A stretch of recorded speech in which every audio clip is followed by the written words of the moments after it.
আর একটুখানি এগিয়ে গেলেই মন্দিরের গেটটাও দেখা যাচ্ছে, মানে খুব কাছে। এখান থেকে দেখা যাচ্ছে, পিছনে কি দেখা যাচ্ছে মন্দিরটা? বিশ্রাম না নিলেও তবু একবার আমার মনে হয় এখানটায় আসা উচিত, কারণ এখান থেকে যে ভিউটা সেটা কিন্তু দারুণ লাগছে। দুর্গাপুরের খুব কাছেই রয়েছে দারুণ একটা পিকনিক স্পট। শীতকাল মানেই হচ্ছে মানুষের ঘুরতে যাওয়ার একটা দারুণ সময়, উইন্টার ভ্যাকেশন। ওই জন্য তো স্কুলে দেওয়া হয় যে এই সময়টাই মানুষ যেন ঘুরতে যায়। আর উইন্টার বা শীতকাল মানেই আমাদের সব থেকে আগে মাথায় কি আসে হচ্ছে পিকনিক করার একটা ভালো স্পট। কাছাকাছি হোক বা একটু দূরে, পিকনিক করার জন্য স্পট কিন্তু চাই। আর এক জায়গায় নয়, দেখবেন শীতকালে আমরা প্রায় বেরিয়ে পড়ি কোথাও না কোথাও পিকনিক করার জন্য, সবাই মিলে একসাথে, বন্ধু বান্ধব পরিবার পরিজন নিয়ে। তো সেই রকমই একটা পিকনিক স্পটের খোঁজ নিয়ে আজকে দুর্গাপুর টাইম সরাসরি চলে এসেছে। কোথায় এসেছে? দুর্গাপুর থেকে জাস্ট কিছুটা দূরত্বে বাঁকুড়ার কোড়ো পাহাড়ে। হয়তো অনেকেই এই জায়গার নাম শুনেছেন, আবার অনেকে হয়তো জানেন না। তো যারা জানেন তারা একবার আবারও নতুন করে ব্লগটা দেখে নিন, কারণ হতে পারে আপনারা অনেক দিন আগে এসেছেন, এখন কিভাবে কোড়ো পাহাড় সেজে উঠেছে বা কি কি রয়েছে এখানে সব কিছু দেখাবো। আর যারা কোনোদিন আসেননি তারা তো একদমই ভিডিওটা স্কিপ করবেন না, নাহলে একটা দারুণ স্পট কিন্তু মিস হয়ে যাবে। আর সাথে ভিডিওটা শেয়ার করতে থাকুন সকলের সাথে, আর সবাইকে নিয়ে চলে আসুন কোড়ো পাহাড়ে। পাহাড়ে ওঠার আগেই আমরা পেয়ে যাচ্ছি এত সুন্দর একটা আশ্রম। আশ্রমের নাম দেওয়া হয়েছে তপোবন আশ্রম। আর সত্যি কথা বলতে এখানে আপনারা পিন ড্রপ সাইলেন্স পাবেন, মানে শুধু আওয়াজ বলতে এখানে পাখির কিচিরমিচির আর হয়তো গরু ছাগলের যে আওয়াজ, সেগুলো, মানুষের একদম আওয়াজ নেই। তবে ভেতরে, আশ্রমের ভেতরে কিন্তু রয়েছেন মানুষজন আছেন, কিন্তু খুব শান্তি, কারণ এই জায়গাটাতে লেখাই রয়েছে নীরবতা, নীরবতা পালন করুন। আশ্রম জিনিসটাই এমন হয় যে আমাদের সবসময় মনে শান্তি দেয়। আর তার পাশে তো এত সুন্দর গাছপালার পরিবেশ, ভীষণ শান্তিপূর্ণ এলাকা। এরপর এইখান থেকেই সোজা এই রাস্তাটা বেয়ে আমরা পাবো সিঁড়ি, আর সিঁড়িগুলো ভেঙে যাব সোজা উপরে মন্দির দেখতে। তো সিঁড়ি দিয়ে আমরা এই মুহূর্তে উপরে উঠছি। আপনারা কারা অলরেডি কোড়ো পাহাড় বা কোড়া পাহাড় বা অমরকানন যে নামেই চিনুন না কেন, যারা যারা এসেছেন তারা অবশ্যই কমেন্ট করুন। আমার মনে হয় অনেকেই এখানে এসেছেন, কারণ খুব প্রসিদ্ধ একটা পিকনিক স্পট।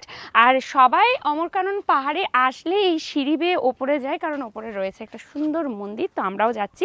আচ্ছা, সিঁড়ির স্টেপগুলো আপনারা একটু দেখে নিন, অনেকটা করে চওড়া, মানে একটা করে স্টেপ দেওয়ার পরেই ওই পরপর স্টেপ নেই, অনেকটা বেশ হেঁটে হেঁটে গেলে মানে পাগুলো একটু রিল্যাক্স হচ্ছে, দেন আবার একটা স্টেপ। ওই জন্য মানে যাদের একটু এজও হয়ে গেছেন তারাও আমরা দেখছি যে এখান থেকে ওপরে উঠতেও পারছেন, নামতেও পারছেন, খুব একটা অসুবিধা হচ্ছে না। বাচ্চাদের জন্য ভালো, সবার জন্য একদম বাঁধানো সিঁড়ি। তবে এক্স্যাক্টলি কতগুলো সিঁড়ি আছে তা আমার তো জানা নেই, যদি আপনাদের জানা আছে কমেন্ট করবেন। 100+ আছে এটা তো একদম শিওর, বোঝাই যাচ্ছে, কারণ একদম পরপর সিঁড়ি যাচ্ছে আর দুদিকে এরকম জঙ্গল। এই মিডিলে একটা বিশ্রামাগার আছে, যেখানে তোমরা এসে বিশ্রাম নিতে পারো, বেশ ভালো। যদিও সিঁড়িগুলো খুব বেশি কষ্টকর নয় উঠতে, আর একটুখানি এগিয়ে গেলেই মন্দিরের গেটটাও দেখা যাচ্ছে, মানে খুব কাছে। এখান থেকে দেখা যাচ্ছে, পিছনে কি দেখা যাচ্ছে মন্দিরটা? এখান থেকে গেটটা যেমন স্পষ্ট আর মন্দিরের পাঁচিলটাও দেখা যাচ্ছে, তবু একটা বিশ্রামাগার করা হয়েছে এখানে, কারণ হতেই পারে অনেকে যারা এজেড রয়েছেন বা ছোট, অনেকে হাঁপিয়ে যেতেও পারেন, তাদের জন্য সুন্দর। বাস অনেকটা বড় কিন্তু এটা। বিশ্রাম না নিলেও তবু একবার আমার মনে হয় এখানটায় আসা উচিত, কারণ এখান থেকে যে ভিউটা সেটা কিন্তু দারুণ লাগছে। ওয়াও, মোটামুটি একদম লাস্ট স্টেপ এইটা নিলে ওয়াও গ্রেট। আমিও কাউন্ট করেছিলাম 116, মানে 116, আর এখানে কেউ চক দিয়ে অলরেডি লিখে রেখেছেন 116। তো ভালোই হলো, আপনারাও যদি কাউন্ট করে থাকেন এবং 116টাই হয়েছে তাহলে অবশ্যই আমাদেরকে জানাবেন। বাহ, দারুণ, কি সুন্দর, কে বলবে এটা আমরা পাহাড়ের চূড়াতে চলে এসেছি। দেখুন পুরো মনে হচ্ছে সমতলের মধ্যে দাঁড়িয়ে আছি, যদি দুপাশটা আমরা না দেখি তাহলে। আর খুব সুন্দর রয়েছে মন্দির। তো এবারে আমরা সরাসরি মন্দিরে যাব। তো একদম এবার আমরা মন্দিরের দিকেই সরাসরি যাচ্ছি। তো আপনাদেরকে আগেই জানিয়ে রাখি যে এখন আমরা যে সময়টায় রয়েছি দুপুর 2টো, আর দুপুর 2টোর সময় কোনো মন্দির পাহাড়ের চূড়ায় খোলা থাকবে এটা আশা করাটাও ভুল। তো সেই রকমই মন্দিরের এখানে তালা দেওয়া আছে, কিন্তু কোনো চিন্তা নেই, আমরা যেমন মায়ের দর্শন করছি আপনাদেরকেও এই মুহূর্তে দর্শন করাচ্ছি মায়ের অপরূপ রূপের। ভীষণ সুন্দর অষ্টভুজা মা পার্বতীর মন্দির এখানে রয়েছে, ভীষণ সুন্দর লাগছে। এমনিতে আপনারা সকাল দিকে যদি আসেন তাহলে তো মন্দিরটা খোলা থাকবে, পুজোও দিতে পারবেন, মায়ের দর্শনও করতে পারবেন। ওভারঅল এখানটা আমার ভীষণ ভালো লেগেছে।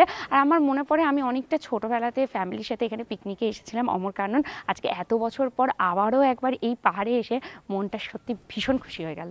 মন্দিরের চারিপাশের ভিউটা জাস্ট টু গুড, কিচ্ছু বলার নেই। এখান থেকে দেখলে না যেন হচ্ছে সে নিজের চোখ থেকে আমরা দেখতে পাচ্ছি পুরো নিচের সমতল এরিয়াটা, এদিকে ধান চাষ হয়েছে, এত সুন্দর লাগছে দেখতে।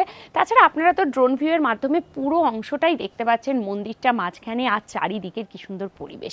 এটাই অমরকানন পাহাড় বা আপনারা কোড়ো পাহাড় যেটাই বলবেন। এখানে মা অষ্টভুজা পার্বতীর মন্দির রয়েছে, আপনারা দর্শন করেছেন মায়ের, ভীষণ সুন্দর লাগবে। জেনারেলি যেরকম নদী ঘাটের ধারে আমরা পিকনিক করে থাকি, এখানে পাহাড়, আর এই পাহাড়ে আসেনি এমন মানুষ, মানে বাঁকুড়া জেলার এটা একটা ঐতিহ্য বলা চলে অমরকানন পাহাড়। প্রচুর মানুষ দূর দূরান্ত থেকে আসে শুধুমাত্র পিকনিক করার জন্য। পাহাড়ের পাদদেশের যে অংশটা সেই জায়গাটাতে পিকনিক স্পট রয়েছে, মানে ওখানে রান্না করে খাওয়া দাওয়ার ব্যবস্থা আপনারা করতেই পারেন। আর তারপরে খাওয়া দাওয়া হলো, সারাদিন কি করবেন, পাহাড়ের ওপরে উঠুন, নানা ধরনের ছবি তুলতে পারবেন। এখানে এত সুন্দর সিনিক প্লেস, মন ভরে ছবি তুলতে পারবেন। আর পাহাড়ের ওপরে উঠলেই মায়ের এত সুন্দর মন্দির।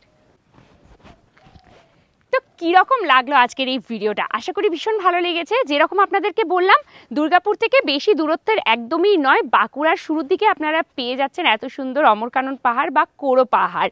খুব সহজেই গুগল ম্যাপে লোকেশন দেখেও আপনারা এখানে আসতে পারবেন, যারা কোনোদিনও আসেননি।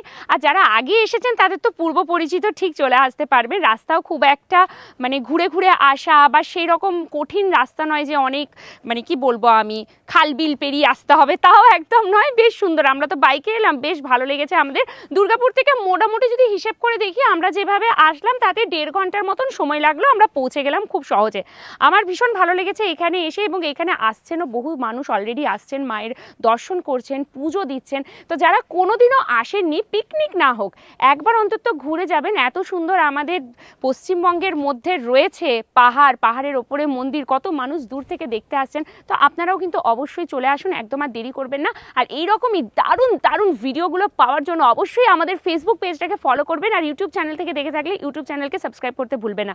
আর সাথে সাথে যদি একটু শর্টস ভালোবাসেন, তাহলে সোজা চলে যান আমাদের ইনস্টাগ্রাম আইডি রয়েছে দুর্গাপুর টাইমস, সেটাকে ফলো করে নিন। প্রতিদিন ওখানে আমরা নতুন নতুন শর্টস দিতে থাকছি শুধুমাত্র আপনাদের জন্য। ভিডিওটা শেয়ার করে সকলকে দেখার সুযোগ করে দিন। আমি মৌটুসী, ক্যামেরায় রোবোর সাথে আপনারা দেখছেন দুর্গাপুর টাইমস। ধন্যবাদ।